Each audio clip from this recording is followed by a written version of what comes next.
नमस्कार दोस्तों, आपका स्वागत है हॉरर की दुनिया में। यहाँ हम आपके लिए लाते हैं उन कहानियों को जो आपके रोंगटे खड़े कर देंगी और दिल की धड़कनों को तेज कर देंगी। ऐसी रहस्यमयी कहानियां जहां आपको हर पल डर और खौफ का एहसास होगा। आज की हमारी कहानी है, क्या होता है जब दो ट्रक ड्राइवर एक खौफनाक रास्ते पर फंस जाते हैं। मेरी आपसे इतनी गुजारिश है कि आप अगर इस कहानी को पूरा सुनेंगे तो आपको सच में बहुत ज्यादा मजा आने वाला है। साथ ही अगर आप पहली बार हमारे इस चैनल पर आए हैं तो चैनल को अभी सब्सक्राइब कर लीजिए। ऐसा करने से हमारी और आपकी नजदीकियां बढ़ जाएगी और आगे आने वाली वीडियो आप तक आसानी से पहुंच जाएंगी। तो ज्यादा समय न लेते हुए जल्दी से अपनी कहानी को शुरू करते हैं। सर्दियों की एक ठंडी रात, साहिल एक अनुभवी ट्रक ड्राइवर और उसका खलासी राजू एक मजाकिया लेकिन डरपोक इंसान देहरादून से इलाहाबाद के संगम तक का सफर कर रहे हैं। ट्रक गंगा रथ के नाम से मशहूर है और दोनों के पास केवल एक दूसरे का साथ और लंबे सफर की कहानियां हैं। देहरादून की सर्दियों की ठंडी सुबह थी। हल्की हल्की धुंध ने पहाड़ियों को अपनी चादर में लपेट रखा था। शहर अभी पूरी तरह जागा नहीं था, लेकिन एक पुराना ट्रक जिसे लोग गंगा रथ के नाम से जानते थे धीरे धीरे शहर के बाहर निकल रहा था। ट्रक की भारी आवाज और उसकी बॉडी पर बने बड़े बड़े चित्र इसे दूर से ही पहचानने लायक बनाते थे। ट्रक के ड्राइवर की सीट पर साहिल बैठा था। साहिल करीब 35 साल का एक अनुभवी ट्रक ड्राइवर था। उसके चेहरे पर कई सफर की थकान और अनुभव की लकीरें साफ दिखती थीं। गहरी आंखें, मजबूत कदकाठी और शांत स्वभाव के साथ वह हर मुश्किल सफर को हंसते हंसते पार कर लेता था। उसका मानना था कि ट्रक चलाना सिर्फ एक नौकरी नहीं बल्कि एक जिंदगी जीने का तरीका है। साहिल के लिए हर हाईवे एक नई कहानी लिखता था और हर सफर उसके लिए एक नई चुनौती थी। साहिल के साथ उसका खलासी राजू भी था। राजू, जो लगभग 22 से 23 साल का नौजवान था, थोड़ा नटखट और मजाकिया स्वभाव का था। वह अपने मजाक और छोटी छोटी बातों पर हंसने की आदत से माहौल को हल्का बनाए रखता था। हालांकि राजू का एक और पक्ष था, वह डरपोक था। उसे अंधेरे से डर लगता था और किसी भी रहस्यमयी बात को लेकर वह तुरंत घबरा जाता था। साहिल अक्सर उसे छेड़ता था, राजू तू खलासी कम और बच्चों का खिलौना ज्यादा लगता है, हर वक्त डर के मारे आंखें फाड़े रखता है। साहिल और राजू की जोड़ी पूरे इलाके में मशहूर थी। दोनों एक दूसरे के विपरीत स्वभाव के बावजूद एक अटूट दोस्ती साझा करते थे। साहिल की गंभीरता और राजू की हंसी मजाक उनके सफर को दिलचस्प बना देते थे। राजू हमेशा सफर के दौरान चुटकुले सुनाता तो साहिल हंसते हुए उसकी खिंचाई करता। देहरादून से इलाहाबाद के संगम तक का यह सफर लंबा था। ट्रक में सामान भरा हुआ था जिसे समय पर पहुंचाना उनकी जिम्मेदारी थी। सफर की शुरुआत में ही राजू ने साहिल से कहा, भैया इस बार का रास्ता कुछ ठीक नहीं लग रहा। लोग कहते हैं कि इलाहाबाद हाईवे पर अजीब अजीब चीजें होती हैं। साहिल ने मुस्कुराते हुए कहा, राजू तेरा तो हर सफर में यही कहना होता है, एक दिन तू कहेगा कि ट्रक के पीछे भी भूत बैठा हुआ है। राजू ने नाखुशी जाहिर करते हुए कहा, मैं मजाक नहीं कर रहा भैया, इस बार सचमुच मुझे कुछ अजीब लग रहा है। साहिल ने गियर बदलते हुए जवाब दिया, देख राजू, डर सबके अंदर होता है, लेकिन फर्क इस बात का है कि कौन अपने डर को हराकर आगे बढ़ता है। ये हाईवे हमें बहुत कुछ सिखाते हैं, तू बस मजाक बंद कर और काम पर ध्यान दे। ट्रक ने देहरादून की सीमाएं पार कर ली थीं और अब पहाड़ी रास्ते खत्म हो रहे थे। राजू ने पीछे सामान को चेक किया और आकर ट्रक की खिड़की पर बैठ गया। उसने चाय का थर्मस निकाला और साहिल को एक कप चाय देते हुए कहा, भैया ये सफर लंबा है, चाय से शुरुआत करते हैं। साहिल ने चाय की चुस्की लेते हुए आसमान की ओर देखा।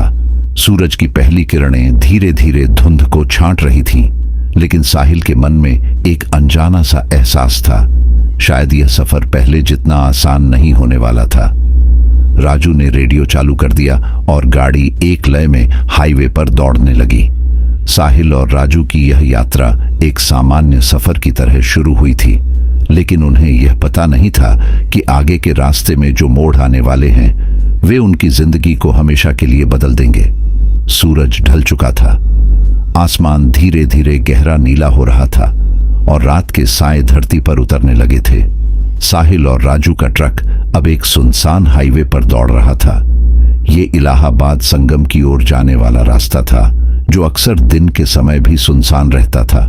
अब रात में तो यह और भी वीरान लग रहा था। हाईवे के दोनों ओर घने पेड़ों की कतारें थीं, जिनकी छायाएं सड़क पर अजीब अजीब शक्लें बना रही थीं। राजू ने खिड़की से बाहर झांकते हुए कहा, भैया, ये रास्ता कुछ ज्यादा ही खामोश लग रहा है। कहीं कोई गाड़ी नहीं दिख रही। साहिल ने स्टीयरिंग संभालते हुए जवाब दिया, ऐसे रास्ते पर खामोशी ही सबसे अच्छा साथी होती है। तू फालतू डरना बंद कर और आराम से बैठ। लेकिन राजू का चेहरा चिंता में डूबा हुआ था। उसने ट्रक के बाहर झांकते हुए कहा, भैया, आपको लगता है कि यह सही रास्ता है? मुझे तो कुछ ठीक नहीं लग रहा। साहिल ने मुस्कुराते हुए कहा, राजू, तू हर बात में शक करता है। मान लिया कि यह रास्ता सुनसान है, पर तू डरने की आदत छोड़ दे। रात का समय गहराता जा रहा था और ट्रक की हेडलाइट्स सड़क को रोशन कर रही थीं। दूर दूर तक न कोई गाड़ी दिख रही थी और न ही कोई इंसान। राजू ने रेडियो चालू करने की कोशिश की, लेकिन रेडियो से सिर्फ अजीब सी आवाजें आ रही थीं। उसने घबराते हुए रेडियो बंद कर दिया और कहा, भैया, ये भी बंद हो गया। लगता है कुछ गड़बड़ है। साहिल ने उसे शांत करते हुए कहा, कुछ नहीं हुआ, ये हाईवे पर अक्सर होता है। ये सब छोड़ और अपनी सीट पर आराम कर। अचानक ट्रक के सामने सड़क पर एक हलचल सी हुई। राजू ने डरते हुए कहा, भैया, वहां देखो, सड़क पर कुछ है। साहिल ने ध्यान से देखा। सड़क पर एक छोटा सा बच्चा बैठा हुआ था। वह ट्रक की हेडलाइट्स की रोशनी में साफ दिख रहा था। बच्चा झुका हुआ था, जैसे वह कुछ खोजने की कोशिश कर रहा हो। बच्चा इतनी रात को यहां क्या कर रहा है? साहिल ने ब्रेक लगाते हुए धीमी आवाज में कहा। राजू का चेहरा डर से सफेद हो गया। भैया, ये बच्चा यहां कैसे आ गया? और वो तो हिल भी नहीं रहा, उसने कांपते हुए कहा। साहिल ने ट्रक को धीमा किया और ट्रक की खिड़की से बाहर झांकते हुए आवाज लगाई, ओए बच्चे, यहां क्या कर रहा है? लेकिन बच्चा हिला तक नहीं। वह वैसे ही बैठा रहा, जैसे कुछ सुनाई ही न दिया हो। साहिल ने ट्रक रोकने का फैसला किया। उसने ट्रक को सड़क के किनारे खड़ा किया और नीचे उतरने लगा। राजू ने उसे पकड़ लिया और कहा, भैया, पागल हो गए हो क्या? मत जाओ, ये बच्चा नहीं हो सकता। साहिल ने गहरी सांस लेते हुए कहा, तू हर चीज में भूत देखता है, हो सकता है कोई रास्ता भटक गया हो। साहिल ट्रक से उतरा और बच्चे की ओर धीरे धीरे कदम बढ़ाने लगा। सड़क पर अजीब सी खामोशी थी। उसकी हर कदम की आवाज गूंज रही थी। जैसे ही वह बच्चे के करीब पहुंचा, उसने देखा कि बच्चा झुका हुआ है और उसकी पीठ ही नजर आ रही है। साहिल ने नरम आवाज में कहा, बेटा, यहां क्या कर रहे हो? तुम्हारे मम्मी पापा कहां हैं? बच्चे ने कोई जवाब नहीं दिया। साहिल ने थोड़ा करीब जाकर बच्चे के कंधे पर हाथ रखा। जैसे ही उसने हाथ रखा, बच्चा अचानक गायब हो गया। साहिल का दिल तेजी से धड़कने लगा। उसने इधर उधर देखा, लेकिन वहां कोई नहीं था। बच्चे की जगह सड़क खाली थी, मानो वहां कोई कभी था ही नहीं। साहिल ने तेजी से ट्रक की ओर दौड़ लगाई। ट्रक के अंदर बैठा राजू पहले से ही घबराया हुआ था। उसने साहिल को आते ही सवालों की झड़ी लगा दी। भैया, क्या हुआ? वो बच्चा कहां गया? साहिल ने बिना कुछ कहे ट्रक चालू किया और कहा, यहां से निकलते हैं, ये जगह ठीक नहीं है। ट्रक हाईवे पर दौड़ने लगा। दोनों के बीच खामोशी थी। राजू ने धीरे धीरे कहा, भैया, मैंने सुना है कि इस रास्ते पर आत्माएं भटकती हैं। क्या वो भी कुछ ऐसा ही था? साहिल ने गहरी सांस लेते हुए कहा, मुझे नहीं पता राजू, पर इतना जरूर समझ में आ गया है कि ये रास्ता हमें चैन से सफर करने नहीं देगा। रात और गहरी हो चुकी थी। दोनों की आंखों में उस बच्चे की छवि और उसके गायब होने का खौफ तैर रहा था। यह सिर्फ शुरुआत थी। हाईवे ने उन्हें अपने डरावने रहस्यों से परिचित करवाना शुरू कर दिया था। रात का समय अपनी गहराइयों में उतर चुका था। ट्रक गंगा रथ हाईवे पर दौड़ रहा था, लेकिन सड़क के दोनों ओर अंधेरा गहराता जा रहा था। राजू खामोश था, जो उसके स्वभाव के बिल्कुल विपरीत था। साहिल ने उसे चुप देखकर हल्के स्वर में कहा, क्या हुआ राजू? तेरी हंसी कहां गई? डर तो नहीं गया? राजू ने धीमी आवाज में जवाब दिया, भैया, कुछ ठीक नहीं लग रहा। पहले वो बच्चा और अब ये सुनसान रास्ता। ऐसा लगता है जैसे हम किसी जाल में फंस रहे हैं। साहिल ने उसकी बात को अनसुना करते हुए कहा, जाल वाल कुछ नहीं होता, ये हाईवे है और यहां ऐसा होना आम बात है। तू बस आराम कर और खाना खाने की जगह देख, पेट में चूहे कूद रहे हैं। राजू ने खिड़की से बाहर देखते हुए कहा, भैया, अगर यहां कोई ढाबा होगा भी तो पता नहीं कैसा होगा। कुछ मील की दूरी के बाद अचानक ट्रक की हेडलाइट्स के दायरे में एक ढाबा दिखाई दिया। ढाबा सड़क के किनारे खड़ा था और बाहर एक पुराना बोर्ड झूल रहा था जिस पर धुंधली रोशनी में लिखा था, शांति ढाबा। राजू ने ढाबे की ओर इशारा करते हुए कहा, भैया देखो, ढाबा मिल गया, पर यह कुछ अजीब नहीं लग रहा। साहिल ने जवाब दिया, अजीब या नॉर्मल, हमें खाना चाहिए, चल देख लेते हैं। ट्रक को ढाबे के बाहर खड़ा किया गया। जगह बेहद शांत थी। ढाबे की दीवारें पुराने और जर्जर हो चुके ईंटों से बनी थीं और अंदर से हल्की हल्की रोशनी झांक रही थी। बाहर कोई ग्राहक नहीं था और ढाबे के चारों ओर घने पेड़ों का झुंड था जिनकी शाखाएं हवा में सरसराहट कर रही थीं। साहिल और राजू ने ट्रक से उतरते ही ढाबे के अंदर कदम रखा। अंदर का दृश्य और भी अजीब था। टेबल और कुर्सियां पुरानी और धूल भरी थीं। दीवारों पर धुंधले पोस्टर लगे हुए थे जिनमें से कुछ आधे फटे हुए थे। काउंटर के पीछे एक बूढ़ा आदमी खड़ा था जो सिर झुकाए हुए कुछ कर रहा था। उसकी आंखें सफेद थीं और उसकी हरकतें बेहद धीमी। राजू ने धीरे से साहिल के कान में फुसफुसाया, भैया, मुझे ये जगह सही नहीं लग रही, चलो यहां से निकलते हैं। साहिल ने उसे शांत करते हुए कहा, तू हर चीज से डरता है, बैठ, मैं खाना ऑर्डर करता हूं। साहिल ने बूढ़े आदमी से कहा, भाई साहब, खाने के लिए कुछ मिलेगा? बूढ़े आदमी ने बिना ऊपर देखे धीमे स्वर में कहा, बैठ जाइए, खाना आ जाएगा। उसकी आवाज में एक अजीब सा कंपन था जो राजू के रोंगटे खड़े कर गया। दोनों एक कोने की मेज पर बैठ गए। राजू ने चारों ओर देखा। ढाबे के कोने में रखे एक बड़े ट्रंक से अजीब सी गंध आ रही थी। उसने साहिल से कहा, भैया, यहां कुछ तो गड़बड़ है, उस ट्रंक से इतनी बदबू क्यों आ रही है? साहिल ने जवाब दिया, तू फालतू की बातें न कर, शायद पुराने सामान की बदबू हो। खाना खा और चुप हो जा। थोड़ी देर में बूढ़ा आदमी एक थाली लेकर आया। थाली में दाल, चावल और कुछ सब्जियां थीं। खाना देखने में अच्छा लग रहा था, लेकिन राजू ने खाने से पहले फिर एक बार आसपास देखा। दीवारों पर लगे पोस्टरों में से एक पर उसने गौर किया। पोस्टर पर लापता व्यक्ति की तस्वीरें थीं। राजू ने सहमे हुए साहिल को दिखाया और कहा, भैया, ये क्या है? इतने सारे लापता लोगों के पोस्टर क्यों हैं? साहिल ने अनमने स्वर में कहा, यह हाईवे है, लोग आते जाते रहते हैं, तेरा दिमाग ज्यादा मत दौड़ा। लेकिन राजू का मन अब और बेचैन हो गया। उसने खिड़की से बाहर झांकते हुए देखा कि ट्रक के पास किसी का परछाई जैसी चीज खड़ी है। उसकी चीख हलक में अटक गई। उसने साहिल का हाथ पकड़ते हुए कहा, भैया, ट्रक के पास कोई है? साहिल ने खिड़की की ओर देखा, लेकिन वहां कुछ नहीं था। उसने गहरी सांस लेते हुए कहा, राजू, तुझे जरूरत से ज्यादा डर लग रहा है, खाना खा और चुप रह। लेकिन राजू के मन में बेचैनी बढ़ती जा रही थी। उसने खाने की थाली को हाथ भी नहीं लगाया। साहिल ने कुछ निवाले खाए और बूढ़े आदमी को पैसे देने के लिए बुलाया।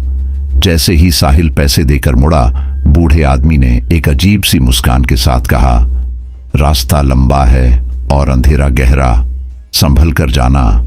साहिल ने उस पर ध्यान नहीं दिया और राजू को ट्रक में बैठने का इशारा किया।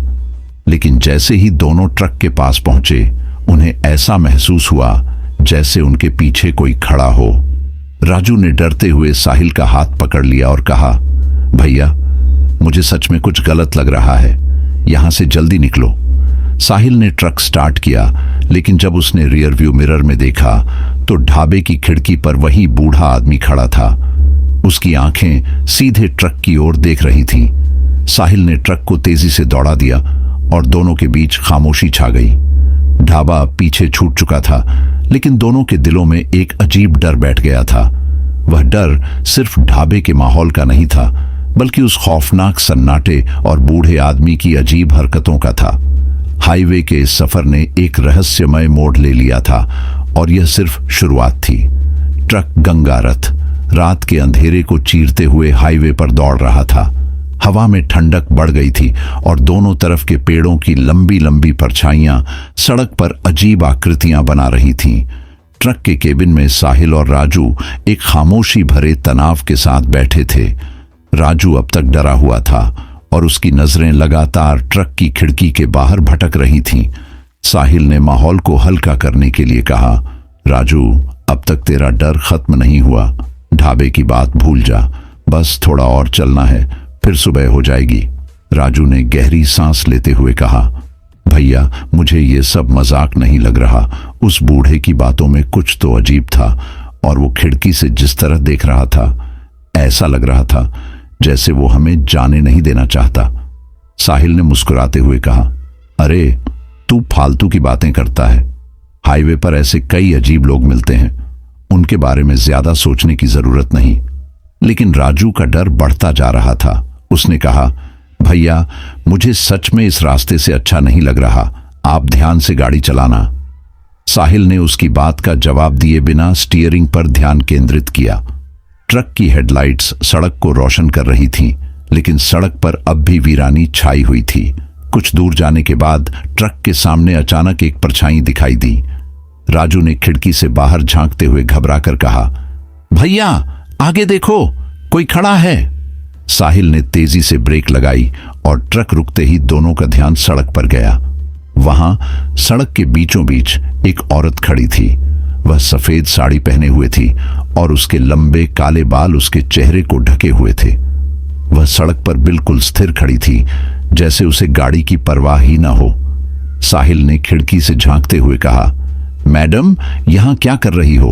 हटो, गाड़ी आगे ले जानी है। औरत ने कोई जवाब नहीं दिया। वह बस खड़ी रही, सिर झुकाए हुए। उसके बाल और साड़ी हल्की हवा में लहरा रहे थे, लेकिन उसका शरीर जैसे किसी पत्थर की तरह स्थिर था। राजू ने साहिल के कंधे पर हाथ रखते हुए डर से कांपते हुए कहा, भैया, मुझे ये सही नहीं लग रहा। ये औरत, ये इंसान नहीं हो सकती। चलो यहां से निकलते हैं। साहिल ने राजू को शांत करते हुए कहा, पागल मत बन, हो सकता है कोई रास्ता भटक गया हो, मैं जाकर देखता हूं। राजू ने साहिल को पकड़ते हुए कहा, आप मत जाओ भैया, ये वही ढाबे जैसा कुछ अजीब मामला लग रहा है। चलो यहां से दूर चलते हैं। साहिल ने राजू की बात अनसुनी करते हुए ट्रक का दरवाजा खोला और बाहर निकल आया। उसने औरत की ओर धीरे धीरे कदम बढ़ाए। औरत अब भी वैसे ही खड़ी थी, जैसे किसी मूर्ति की तरह। साहिल ने पास जाकर कहा, सुनो, अगर आपको मदद चाहिए तो बताओ, यहां सड़क पर खड़े रहना खतरनाक हो सकता है।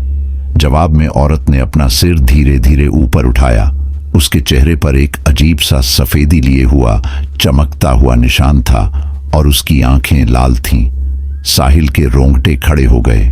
उसने अपने कदम पीछे खींचने की कोशिश की, लेकिन जैसे उसकी टांगें जम गई थीं।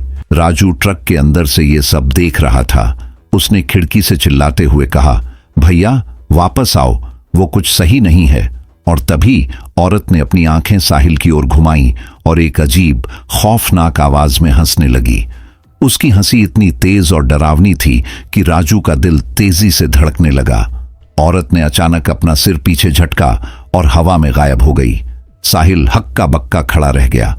वह तुरंत ट्रक की ओर दौड़ा और दरवाजा खोलकर अंदर घुसा। राजू ने कांपते हुए पूछा, भैया, वो क्या थी? आपने देखा? वो कहां गई? साहिल ने कांपते हुए ट्रक चालू किया और कहा, राजू, अब एक भी शब्द मत बोल, यहां से जल्दी निकलना होगा। ट्रक ने तेजी से गति पकड़ी और वह जगह पीछे छूट गई। राजू की आंखों में डर और साहिल के चेहरे पर एक अनकहा खौफ था। दोनों को समझ में आ चुका था कि यह सफर अब सामान्य नहीं रहा। हाईवे पर छिपे अज्ञात खतरे उनकी हरकतों पर नजर रख रहे थे। सफेद साड़ी वाली औरत अब भले ही गायब हो चुकी थी, लेकिन उसका खौफ उनके दिलों में गहराई से बैठ चुका था। ट्रक की रोशनी सड़क को रोशन कर रही थी, लेकिन साहिल और राजू के दिमाग में अब अंधेरा छा गया था। सफर आगे बढ़ रहा था, लेकिन दोनों को पता था कि आगे का रास्ता और भी खतरनाक हो सकता है। सफेद साड़ी वाली औरत की खौफनाक घटना के बाद साहिल और राजू का मन बेचैन था। ट्रक हाईवे पर तेजी से दौड़ रहा था, लेकिन उस रात का सन्नाटा और घटनाएं उनका पीछा करती प्रतीत हो रही थीं। ट्रक के केबिन में एक गहरी खामोशी छा गई थी। राजू बार बार पीछे मुड़कर देख रहा था, मानो कोई उनका पीछा कर रहा हो। साहिल ने घबराहट छिपाने की कोशिश करते हुए राजू से कहा, राजू, अब पीछे देखना बंद कर। हम इस जगह से बहुत दूर निकल चुके हैं। आगे सिर्फ गाड़ी चलानी है और सुबह होने का इंतजार करना है। राजू ने धीमी आवाज में कहा, भैया, मुझे लगता है कि ये रात आसान नहीं होने वाली। मुझे ऐसा लग रहा है जैसे कुछ गलत होने वाला है। साहिल ने उसे डांटते हुए कहा, अगर तू डरना बंद नहीं करेगा तो मैं तुझे यहीं उतार दूंगा। अब चुपचाप बैठ और गाड़ी पर ध्यान दे।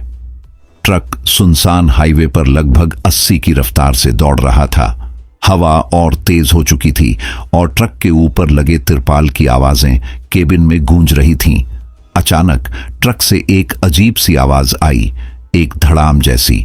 साहिल ने तुरंत ब्रेक मारा और ट्रक झटके से रुक गया। साहिल ने गुस्से में कहा, अब ये क्या नई मुसीबत है? राजू ने खिड़की से बाहर झांकते हुए कहा, भैया, लगता है गाड़ी में कुछ गड़बड़ हो गई है। शायद टायर पंचर हो गया है। साहिल ने हेडलाइट्स ऑन रखकर ट्रक से बाहर कदम रखा। रात का अंधेरा अब और गहरा हो चुका था और दूर दूर तक कोई गाड़ी या इंसान नजर नहीं आ रहा था। ट्रक के चारों ओर सिर्फ हवा में सरसराते पेड़ों की आवाज सुनाई दे रही थी। साहिल ने ट्रक के पिछले हिस्से की जांच की। एक टायर पूरी तरह फट चुका था। उसने झुंझलाते हुए कहा, यह सब अभी होना था? चल, स्पेयर टायर निकालते हैं, जल्दी कर। हमें यहां ज्यादा देर रुकना ठीक नहीं। राजू भी अनमने ढंग से ट्रक से नीचे उतरा। वह बार बार चारों ओर नजरें घुमा रहा था, जैसे किसी खतरे को महसूस कर रहा हो। उसने धीमी आवाज में कहा, भैया, जल्दी करो, मुझे ये जगह सही नहीं लग रही। साहिल ने झल्लाते हुए जवाब दिया, तू हर जगह को भूतिया बना देता है। कोई कुछ नहीं होगा, बस टायर बदलने दे। दोनों ने मिलकर ट्रक का जैक लगाया और फटा हुआ टायर निकालने की प्रक्रिया शुरू कर दी। लेकिन तभी हवा में एक अजीब सी गंध फैलने लगी, एक बदबू जो सड़ी हुई चीजों की तरह थी। राजू ने नाक पर हाथ रखते हुए कहा, भैया, ये बदबू कहां से आ रही है? साहिल ने भी गंध को महसूस किया और कहा, मुझे क्या पता, शायद किसी जानवर का शव आसपास होगा। ध्यान मत दे, टायर बदलने दे। लेकिन बदबू धीरे धीरे बढ़ने लगी। साथ ही हाईवे पर एक अजीब सी सरसराहट सुनाई देने लगी। राजू ने सहमते हुए कहा, भैया, ये आवाजें, ये हवा नहीं है, ये कुछ और है। साहिल ने उसे झिड़कते हुए कहा, तू फिर से शुरू हो गया, कुछ नहीं है, ध्यान मत दे। जैसे ही साहिल ने स्पेयर टायर को ट्रक में लगाना शुरू किया, अचानक ट्रक का जैक लड़खड़ा गया और ट्रक थोड़ा झुक गया। साहिल और राजू दोनों ने तेजी से पीछे हटते हुए देखा। ट्रक अब हल्का सा हिल रहा था, जैसे कोई उसके अंदर हो। राजू ने कांपते हुए कहा, भैया, ये क्या हो रहा है? गाड़ी खुद ब खुद कैसे हिल सकती है? साहिल ने ट्रक के दरवाजे की ओर देखा। ट्रक के अंदर कुछ हलचल सी दिख रही थी। उसने टॉर्च निकाली और दरवाजे की ओर बढ़ा। राजू ने उसका हाथ पकड़ लिया और कहा, मत जाओ भैया, गाड़ी में कुछ है। साहिल ने झल्लाकर कहा, अगर तू डरता रहेगा तो ये काम कौन करेगा? मैं देखता हूं। साहिल ने ट्रक का दरवाजा खोला और टॉर्च अंदर डाली। ट्रक का अंदरूनी हिस्सा खाली था, लेकिन अचानक ट्रक के पिछले हिस्से से एक जोरदार आवाज आई, जैसे किसी ने अंदर से ट्रक को धक्का दिया हो। साहिल और राजू दोनों घबरा गए। राजू ने घबराते हुए कहा, भैया, यहां से भागो, ये जगह सही नहीं है, कुछ तो गड़बड़ है। साहिल ने एक गहरी सांस ली और कहा, भाग कैसे सकते हैं? पहले टायर तो बदलना होगा। बिना टायर बदले हम यहां से नहीं जा सकते। लेकिन जैसे ही साहिल ने फिर से टायर बदलने की कोशिश की, ट्रक अचानक तेज आवाज के साथ पूरी तरह हिलने लगा। ट्रक के अंदर से अजीब सी खटखटाने की आवाजें आने लगीं, जैसे किसी ने ट्रक के अंदर घुसकर उसे जोर से हिला दिया हो। साहिल ने टॉर्च लेकर ट्रक के पिछले हिस्से की ओर देखा। उसने टॉर्च की रोशनी ट्रक के नीचे डाली, लेकिन वहां कुछ नहीं था। फिर अचानक ट्रक के ऊपर से किसी के भागने की आवाज आई। राजू ने चीखते हुए कहा, भैया, ऊपर कोई है। दोनों ने ट्रक के ऊपर देखने की कोशिश की, लेकिन अंधेरे में कुछ भी साफ नजर नहीं आ रहा था। साहिल ने तेजी से गाड़ी के दरवाजे को बंद किया और कहा, राजू, गाड़ी में बैठ, यहां से निकलना होगा, चाहे टायर फटा हो या नहीं। साहिल ने जैसे तैसे ट्रक को चालू किया और धीमी गति में ट्रक को आगे बढ़ाने लगा। ट्रक हिचकोले खा रहा था, लेकिन दोनों को अब किसी और चीज की परवाह नहीं थी। उनके दिलों में अब सिर्फ एक ही ख्याल था, इस जगह से जितनी जल्दी हो सके निकल जाना। लेकिन जैसे ही ट्रक आगे बढ़ा, हेडलाइट की रोशनी में फिर वही सफेद साड़ी वाली औरत दिखाई दी। इस बार वह सड़क के किनारे खड़ी थी, लेकिन उसका चेहरा इस बार साफ दिख रहा था, भयानक, सड़ा हुआ और पूरी तरह से अजीब। साहिल ने पूरी ताकत से ट्रक को तेजी से दौड़ाया और वह परछाई पीछे छूट गई। अब ट्रक की हालत खराब थी, लेकिन साहिल और राजू को बस सुबह का इंतजार था। दोनों के चेहरे पर डर साफ झलक रहा था। उन्हें समझ नहीं आ रहा था कि आगे का रास्ता उन्हें कहां ले जाएगा। ट्रक अपनी चरमराती हालत में धीरे धीरे आगे बढ़ रहा था। साहिल और राजू के चेहरों पर थकावट और डर का अजीब मिश्रण था। उनकी आंखों में नींद थी, लेकिन डर ने उनके होश फटकार कर रखे थे। सफेद साड़ी वाली औरत और ट्रक की रहस्यमय हरकतों ने दोनों को अंदर तक हिला दिया था। हाईवे की वीरानी, ठंडी हवा और अंधेरे ने माहौल को और भी भयानक बना दिया था। साहिल ने हेडलाइट्स पर नजरें गड़ाई रखते हुए कहा, राजू, अब तुझसे एक बात कहना है। जो भी हो, अपनी दिमागी हालत मजबूत रखना। अगर हम डर गए तो ये रास्ता हमें जिंदा नहीं छोड़ने वाला। राजू ने कांपती आवाज में कहा, भैया, मैं कोशिश कर रहा हूं, पर यह सब जो हो रहा है वो मेरी समझ से बाहर है। पता नहीं ये किस मुसीबत में फंस गए हैं। साहिल ने कुछ नहीं कहा, लेकिन उसके मन में भी अजीब विचार उमड़ रहे थे। दोनों चुपचाप ट्रक को चलाते जा रहे थे, जब अचानक राजू ने खिड़की से बाहर इशारा करते हुए कहा, भैया, वो देखो, वहां एक आदमी खड़ा है। सड़क के किनारे एक बूढ़ा साधु खड़ा था। उसने सफेद दाढ़ी, गेरुआ कपड़े और सिर पर चोटी बांध रखी थी। उसकी आंखें बंद थीं और वह हाथ में एक त्रिशूल लिए हुए था। ऐसा लग रहा था जैसे वह किसी का इंतजार कर रहा हो। साहिल ने गाड़ी धीमी कर दी और खिड़की से बाहर झांकते हुए कहा, अरे, इस वक्त यहां कोई साधु क्या कर रहा है? राजू ने सहमते हुए कहा, भैया, हमें इससे बात नहीं करनी चाहिए। ये कोई साधारण आदमी नहीं लग रहा। साहिल ने कहा, हो सकता है कोई साधु हो जो यहां यात्रियों की मदद करता हो। मैं उससे बात करूंगा। साहिल ने ट्रक को सड़क के किनारे रोका और नीचे उतारा। बूढ़ा साधु धीरे धीरे उसकी ओर देखने लगा। उसकी आंखों में एक गहराई थी, जैसे वह सब कुछ जानता हो। साधु ने गंभीर आवाज में कहा, तुम्हारा इस रास्ते से गुजरना एक बड़ी गलती थी। यह रास्ता तुम जैसे साधारण लोगों के लिए नहीं है। साहिल ने थोड़ा हैरानी से पूछा, बाबा, आप ये सब क्या कह रहे हैं? हम तो बस अपनी गाड़ी लेकर इलाहाबाद जा रहे हैं। रास्ते में कुछ अजीब घटनाएं हुई हैं। लेकिन साधु ने उसे बीच में ही रोकते हुए कहा, मैं जानता हूं कि तुम्हारे साथ क्या क्या हुआ है। वह सफेद साड़ी वाली औरत, वह इस जगह का साया है। वह किसी को भी जिंदा नहीं छोड़ती। राजू ने ट्रक के अंदर से चिल्लाकर कहा, भैया, मैंने कहा था ना, यह सब सही नहीं है, चलो यहां से। साधु ने राजू की ओर देखा और कहा, भागने से कुछ नहीं होगा बच्चा। जो होना है वह होकर रहेगा। लेकिन अगर तुम मेरे कहे अनुसार चलोगे तो शायद अपनी जान बचा सको। साहिल ने गंभीरता से पूछा, बाबा, हमें क्या करना चाहिए? हम इस रास्ते से कैसे बच सकते हैं? साधु ने अपने त्रिशूल को जमीन पर गाड़ते हुए कहा, तुम्हारे सामने जो रास्ता है वह सीधा एक भूतिया ढाबे तक जाएगा। वहां तुम्हें ठहरने का प्रलोभन मिलेगा, लेकिन भूलकर भी वहां मत रुकना। वह ढाबा उन आत्माओं का निवास है जो इस हाईवे पर मारे गए, और वह सफेद साड़ी वाली औरत, वह तुम्हें वहां तक खींचने की कोशिश करेगी। साहिल और राजू दोनों घबरा गए। साहिल ने कहा, लेकिन बाबा, अगर हम वहां नहीं रुकते तो क्या हमें बचने का रास्ता मिलेगा?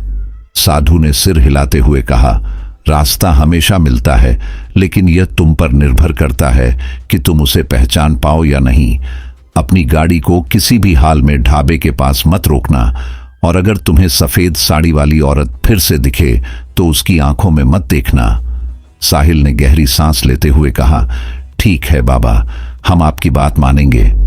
साधु ने एक आखिरी बार उन्हें देखा और कहा, याद रखना, जो डर गया वह मर गया।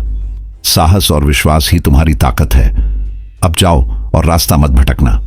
साहिल और राजू ने साधु को प्रणाम किया और ट्रक में बैठ गए। ट्रक ने धीमी गति में फिर से हाईवे पर चलना शुरू किया। राजू ने सहमते हुए कहा, भैया मुझे नहीं पता ये बाबा कौन थे, लेकिन उनकी बातों ने मुझे और डरा दिया है। साहिल ने स्टीयरिंग पर ध्यान केंद्रित करते हुए कहा, डरने का वक्त नहीं है राजू, बाबा ने सही कहा, हमें हिम्मत रखनी होगी। अब हमें सिर्फ उस ढाबे से बचकर निकलना है। हवा और ठंडी हो गई थी और ट्रक की हेडलाइट्स अब भी अंधेरे को चीर रही थीं। लेकिन अब दोनों के मन में एक नई बेचैनी थी। आगे का रास्ता उन्हें भूतिया ढाबे तक ले जाएगा और वहां उनका सामना एक अज्ञात डर से होने वाला था। साधु की चेतावनी ने उनके दिमाग में कई सवाल खड़े कर दिए थे, लेकिन उनके पास कोई विकल्प नहीं था। उन्हें बस आगे बढ़ते रहना था और अपने भाग्य पर भरोसा रखना था। साधु की चेतावनी दिल और दिमाग में गूंज रही थी, लेकिन साहिल और राजू के पास आगे बढ़ने के अलावा कोई और चारा नहीं था। ट्रक अब एक धीमी और भारी गति से अंधेरे हाईवे पर रेंग रहा था। दोनों के भीतर का डर धीरे धीरे उनके चेहरे पर साफ झलकने लगा था। राजू बार बार पीछे मुड़कर देख रहा था, मानो कोई उनका पीछा कर रहा हो। भैया, बाबा ने जो कहा वो मुझे सही लग रहा है। ऐसा लग रहा है जैसे हमारी गाड़ी किसी जाल में फंस रही है, राजू ने कांपते हुए कहा। साहिल ने स्टीयरिंग पर मजबूती से पकड़ बनाए रखते हुए कहा, राजू अब डरने का वक्त नहीं है। बाबा ने हमें पहले ही चेतावनी दी थी। हमें बस अपनी हिम्मत पर भरोसा करना है और किसी भी हाल में रुकना नहीं है। रात और गहरी हो चुकी थी। आसमान में बादल छाए हुए थे और दूर दूर तक किसी गाड़ी या इंसान का नामो निशान नहीं था। ट्रक के चारों ओर सिर्फ जंगल का घना सन्नाटा था, जिसमें कभी कभार किसी उल्लू या झींगुर की आवाज सुनाई दे रही थी। अचानक ट्रक के हेडलाइट्स ने सड़क के बीचों बीच एक परछाई को दिखाया। राजू ने घबराकर चिल्लाया, भैया वो देखो, सड़क पर कोई खड़ा है। साहिल ने तुरंत ब्रेक लगाया। ट्रक जोर से झटका खाते हुए रुक गया। सामने सड़क के बीचों बीच एक औरत खड़ी थी। उसने सफेद साड़ी पहन रखी थी और उसके लंबे काले बाल उसके चेहरे को ढके हुए थे। उसकी झुकी हुई मुद्रा और अजीबोगरीब खामोशी ने दोनों के रोंगटे खड़े कर दिए। ये वही है, बाबा ने जिस औरत के बारे में कहा था, ये चुड़ैल है, राजू ने डर से कांपते हुए कहा।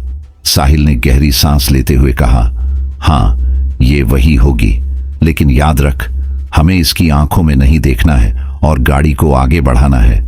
चाहे कुछ भी हो जाए, रुकना नहीं है। साहिल ने गाड़ी को फिर से स्टार्ट करने की कोशिश की, लेकिन ट्रक ने अचानक बंद होने का फैसला कर लिया। जैसे ही उसने इंजन चालू करने के लिए चाबी घुमाई, ट्रक ने एक अजीबोगरीब आवाज की और पूरी तरह शांत हो गया। भैया अब क्या करें? यह सब उसी औरत की वजह से हो रहा है। यह हमें यहां से जाने नहीं देगी। राजू लगभग रोने की कगार पर था। साहिल ने गुस्से और डर को दबाते हुए कहा, चुप रह, ट्रक स्टार्ट होगा, हमें बस कोशिश करते रहनी है। तभी औरत ने धीरे धीरे अपनी गर्दन घुमाई। उसके बाल उसके चेहरे से हट गए और उसका भयानक चेहरा साफ नजर आने लगा। उसकी आंखें लाल थीं और चेहरा सड़ा गला हुआ था। उसने एक भयानक चीख मारी जो रात के सन्नाटे को चीरती हुई दोनों के कानों में गूंजने लगी। राजू ने अपनी आंखें बंद कर लीं और चिल्लाते हुए कहा, भैया ये तो हमारी जान ले लेगी, हमें यहां से भागना होगा। साहिल ने साहस जुटाते हुए ट्रक की चाबी फिर से घुमाई। इस बार ट्रक स्टार्ट हो गया। साहिल ने तुरंत गाड़ी को आगे बढ़ाया। औरत ने उन्हें रोकने की कोशिश की, लेकिन ट्रक ने उसे पीछे छोड़ दिया। लेकिन यह अंत नहीं था। जैसे ही ट्रक ने रफ्तार पकड़ी, उसकी खिड़कियों के बाहर सफेद साड़ी में लिपटी औरत की परछाई बार बार नजर आने लगी। कभी वह ट्रक के आगे होती, कभी पीछे। राजू ने चिल्लाकर कहा, भैया ये औरत हमें छोड़ने वाली नहीं है, ये हमारी गाड़ी के साथ दौड़ रही है। साहिल ने अपनी नजरें सड़क पर टिकाए रखीं और कहा, कुछ भी हो जाए उसकी ओर मत देखना। बाबा ने कहा था उसकी आंखों में देखना मौत को न्योता देना है। औरत की चीखें अब ट्रक के अंदर तक सुनाई दे रही थीं। खिड़कियों पर उसकी उंगलियां अचानक से दिखाई देने लगीं, जैसे वह ट्रक के अंदर घुसने की कोशिश कर रही हो। साहिल ने गाड़ी की स्पीड और बढ़ा दी। तभी ट्रक के ठीक सामने एक बड़ा पेड़ गिरा हुआ नजर आया। साहिल ने जोर से ब्रेक लगाया और ट्रक रुक गया। औरत अब सड़क के किनारे खड़ी थी, उनकी ओर देखकर मुस्कुरा रही थी। उसकी मुस्कान किसी इंसान की नहीं बल्कि किसी दानव की लग रही थी। राजू ने डरते हुए कहा, भैया अब क्या करें, ये हमें नहीं छोड़ेगी। साहिल ने गहरी सांस लेते हुए कहा, हमें बाबा की बात याद रखनी होगी। हमें डर को अपने ऊपर हावी नहीं होने देना है। ये सब उसकी चाल है।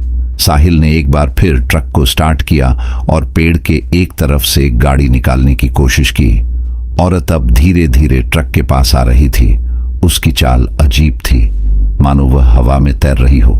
आखिरकार साहिल ने पेड़ को पार कर लिया और गाड़ी को तेज रफ्तार से आगे बढ़ा दिया।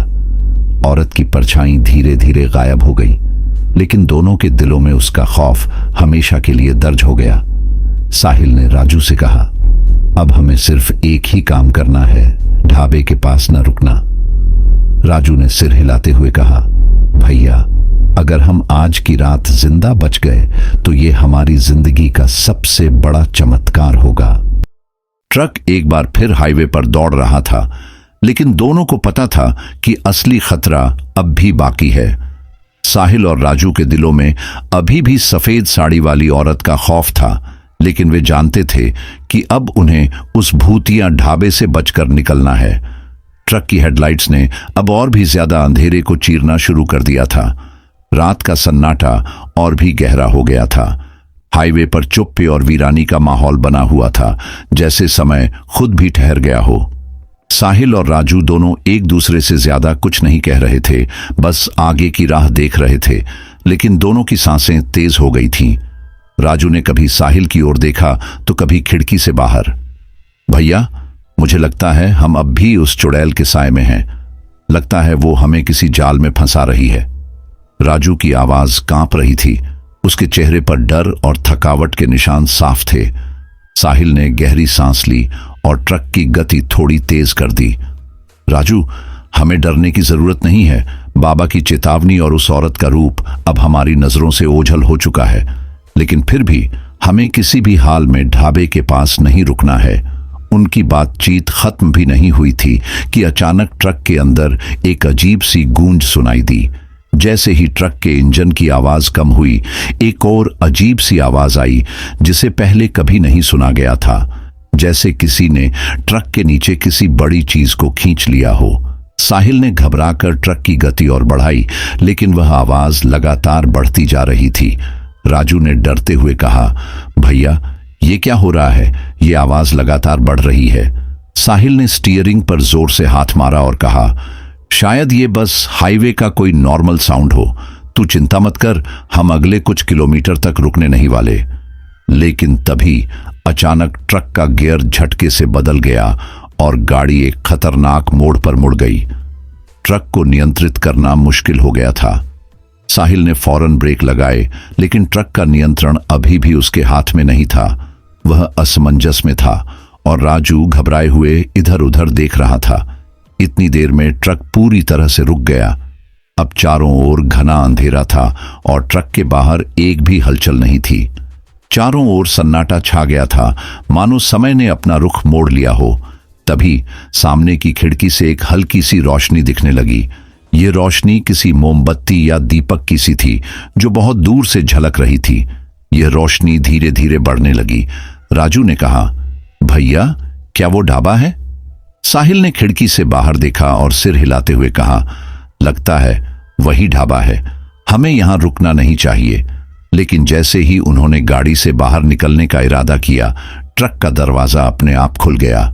राजू ने सहमते हुए कहा, भैया यह क्या हो रहा है? दरवाजा खुद ब खुद क्यों खुल गया? साहिल ने गाड़ी से बाहर झांकते हुए कहा, हमारा कोई विकल्प नहीं है राजू। हमें वहां कुछ जानकारी लेनी होगी। अगर यहां कोई भूतिया ढाबा है तो हमें उसकी असलियत जाननी होगी। दोनों ने धीरे धीरे ट्रक से उतरकर उस ढाबे की ओर कदम बढ़ाए। जैसे ही वे ढाबे के करीब पहुंचे, उनकी आंखों के सामने एक अजीब दृश्य आया।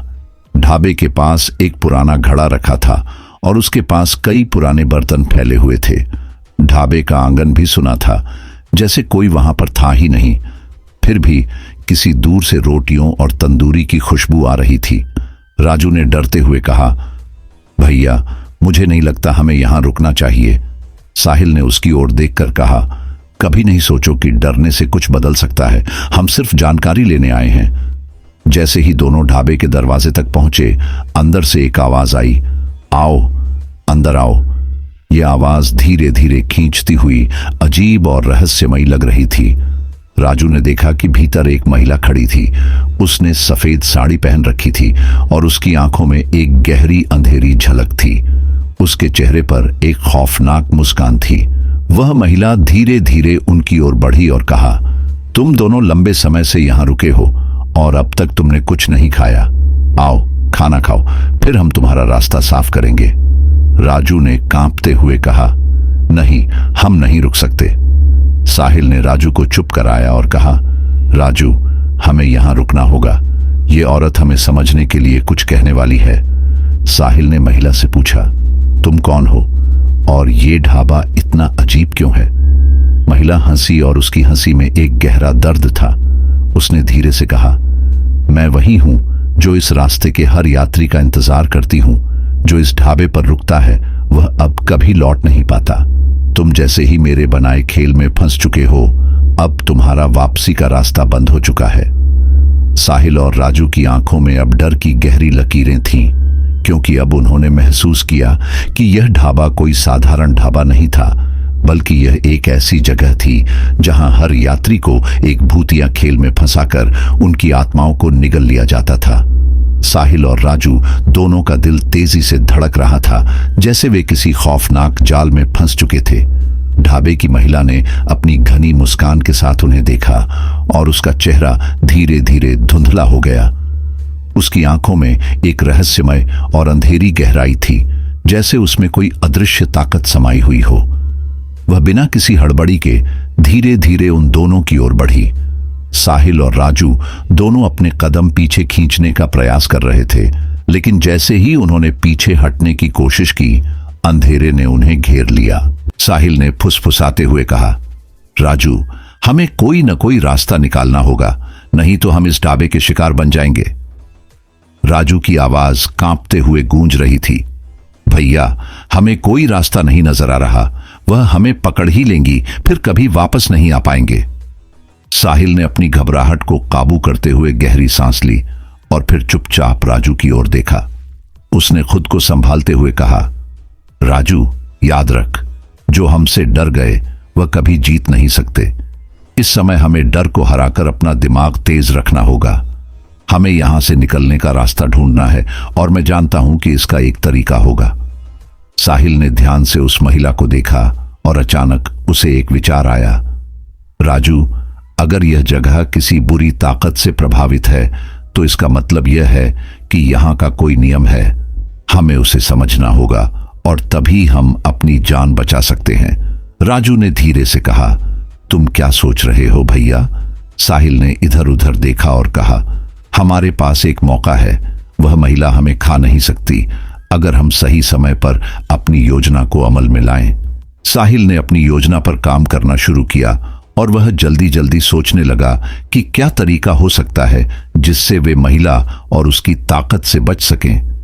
हमारे पास एक हथियार है, साहिल ने आखिरकार कहा।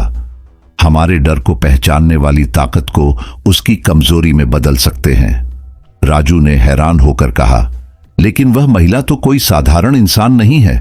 वह हमारे साथ खेल रही है, हमारे डर को देख रही है। हम सिर्फ उसके खेल का हिस्सा हैं। साहिल ने सिर हिलाया, इसीलिए हमें उसका खेल खेलना होगा। अगर हम उसके डर से बाहर निकल आए तो वह खुद हार जाएगी। हमें उस पर ऐसा हमला करना होगा जो वह न समझ पाए। साहिल और राजू दोनों ने तुरंत योजना बनानी शुरू कर दी। साहिल ने ढाबे की दीवारों को देखा और उसके दिमाग में एक खतरनाक योजना चमकी। राजू, क्या तुमने कभी ध्यान से देखा है कि ढाबे के अंदर कई दीवारों और खिड़कियों पर अजीब से चित्र बने हुए हैं? ये सब कुछ इस बात का संकेत है कि यहां कोई गहरा जादू है। राजू ने कांपते हुए कहा, हां, मैंने भी देखा है, लेकिन हम इन चित्रों का क्या कर सकते हैं? साहिल ने राजू को समझाया, ये चित्र सिर्फ ढाबे के मालिक की ताकत को दर्शाते हैं, लेकिन हमें अपनी शक्ति को जागृत करने के लिए इनका विरोध करना होगा। हम जिस डर से भाग रहे हैं वही हमारे लिए सबसे बड़ी कमजोरी बन सकता है। हमें डर का सामना करना होगा। साहिल ने अचानक अपनी आंखें बंद की और गहरी सांस ली। राजू, हम जो भी करेंगे हमें एक साथ करना होगा। अगर हम डर को खुद में समाहित कर लें तो वह चुड़ैल हमें नुकसान नहीं पहुंचा सकती। राजू ने साहिल की ओर देखा और उसकी आंखों में हिम्मत का एक नया जोश आया। ठीक है भैया, हम डर को जीतने के लिए हर संभव प्रयास करेंगे। साहिल ने ट्रक से एक पुराना सिक्का निकाला जिसे उसने बचपन में कहीं पाया था। यह सिक्का हमें एक छोटी सी याद दिलाता है, हमारे अंदर भी कोई शक्ति हो सकती है। हमें इसे सही समय पर इस्तेमाल करना होगा। अब दोनों का इरादा साफ था। वे चुड़ैल से डरने के बजाय उसे अपनी शक्ति से मात देने का सोच रहे थे। वे जानते थे कि यह लड़ाई आसान नहीं होगी, लेकिन उनका विश्वास था कि वे इस अंधेरे से बाहर निकलने का रास्ता खोज लेंगे। साहिल और राजू ने एक योजना बनाई। जैसे ही वह महिला उनके पास आई, साहिल ने तेजी से सिक्का उसकी ओर फेंका और साथ ही उसने ऊंची आवाज में एक प्राचीन मंत्र पढ़ना शुरू किया।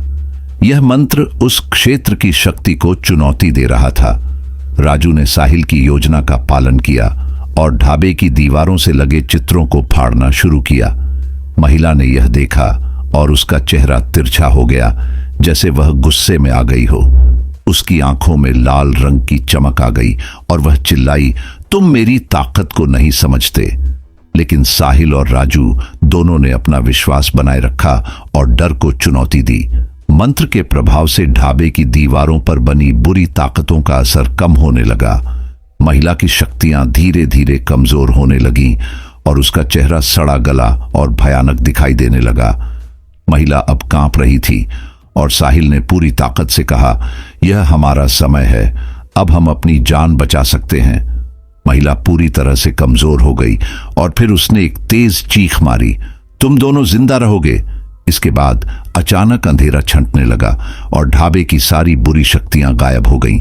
साहिल और राजू अब पूरी तरह सुरक्षित थे और वे यह जान चुके थे कि डर को हराकर ही वे अपनी जिंदगी को वापस पा सकते थे। साहिल ने कहा, राजू, अब हमें इस जगह से निकल जाना चाहिए। यह हमारी आखिरी चेतावनी थी। हम अब पीछे मुड़कर नहीं देखेंगे। साहिल और राजू का दिल अभी भी जोर जोर से धड़क रहा था, लेकिन अब वे जरा भी नहीं डरे थे। ढाबे की तिमंजिलों से निकलते हुए उन्होंने देखा कि वह अंधेरा धीरे धीरे हटने लगा था। जिस जगह को वे कुछ देर पहले मौत का घर समझ रहे थे, अब वह जगह बिल्कुल खाली और शांत हो चुकी थी। लेकिन यह शांति केवल सतही थी। अंदर से एक गहरी गूंज सुनाई दे रही थी, जैसे कुछ बहुत बड़ा और खतरनाक होने वाला हो। साहिल और राजू दोनों ही यह महसूस कर रहे थे कि यह महज एक शुरुआत थी। महिला के भूतिया रूप में एक रहस्यमयी शक्ति समाई हुई थी और वह शायद अब तक हार मानने के लिए तैयार नहीं थी। ट्रक से बाहर कदम रखते हुए साहिल ने राजू से कहा, राजू, याद रखना, इस ढाबे ने कई लोगों को लीन लिया है, लेकिन हम जिंदा लौटने वाले पहले व्यक्ति होंगे। हमें अब उस शक्ति से आखिरी बार लोहा लेना होगा। राजू घबराया हुआ था, लेकिन साहिल के आत्मविश्वास ने उसे थोड़ी राहत दी। ठीक है भैया, अब जो भी होगा हम दोनों मिलकर करेंगे। अचानक ढाबे के चारों ओर हलचल होने लगी।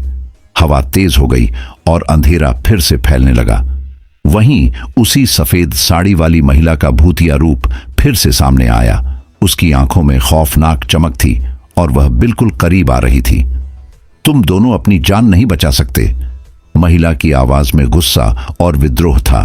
साहिल और राजू को अब यह समझ में आ गया था कि यह ढाबा और उसकी भूतिया महिला दरअसल एक प्राचीन शक्ति का हिस्सा थी, जो हर यात्री को अपने जाल में फंसाकर उसकी आत्मा को निगल जाती थी। लेकिन साहिल और राजू के पास अब वह शक्ति थी जो उस महिला के जादू को खत्म कर सकती थी। साहिल ने हाथ में पकड़े हुए सिक्के को जोर से घुमाया और फिर राजू की ओर देखा।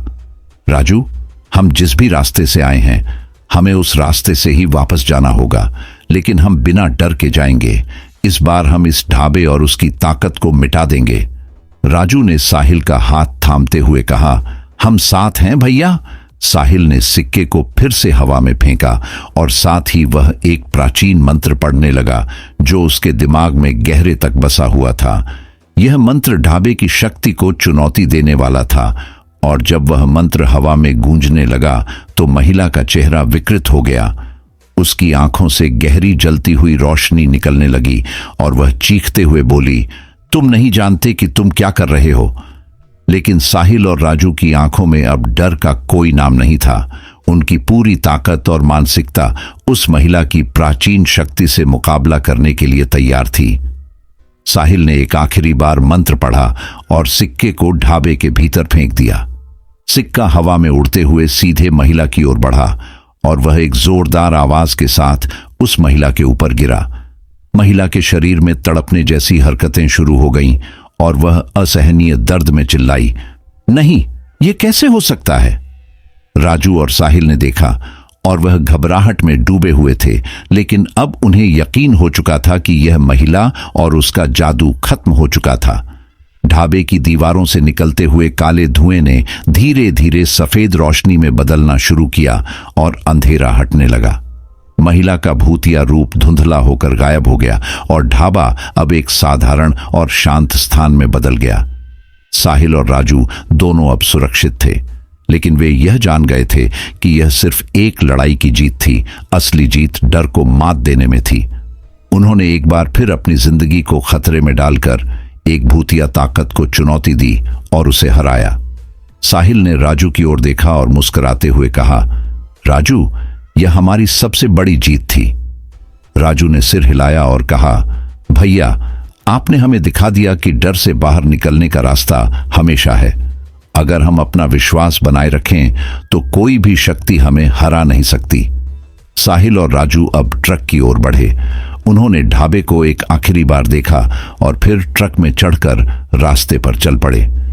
यह सफर अब पहले से भी ज्यादा अहम हो चुका था, क्योंकि अब वे जानते थे कि डर और भूतिया ताकतों से पार पाना सिर्फ आत्मविश्वास और साहस से संभव है। यह कहानी साहिल और राजू की एक भूतिया ढाबे पर हुई संघर्ष की थी, लेकिन अंत में वे दोनों ने न केवल अपनी जान बचाई बल्कि उस जादूगरनी की ताकत को भी नष्ट कर दिया और अपनी सच्ची जीत हासिल की। साहिल चाय के स्टॉल पर बैठकर अपनी कहानी सुनाता है। वह कहता है, डर सबके अंदर होता है, लेकिन हिम्मत वही करता है जो डर के बावजूद खड़ा रहता है। तो दोस्तों, यह कहानी यहीं पर समाप्त होती है। अगर आपको कहानी अच्छी लगी हो तो चैनल को सब्सक्राइब जरूर कर लेना, वीडियो को लाइक भी कर देना और एक प्यारा सा कमेंट आप कर देना। आप कहानी कहाँ से सुनते हैं और आपका नाम क्या है, तो अगली वीडियो में आपका शहर का नाम और आपका नाम लिया जाएगा। तो अपना और अपने परिवार का ख्याल रखना। तो दोस्तों, गुड नाइट।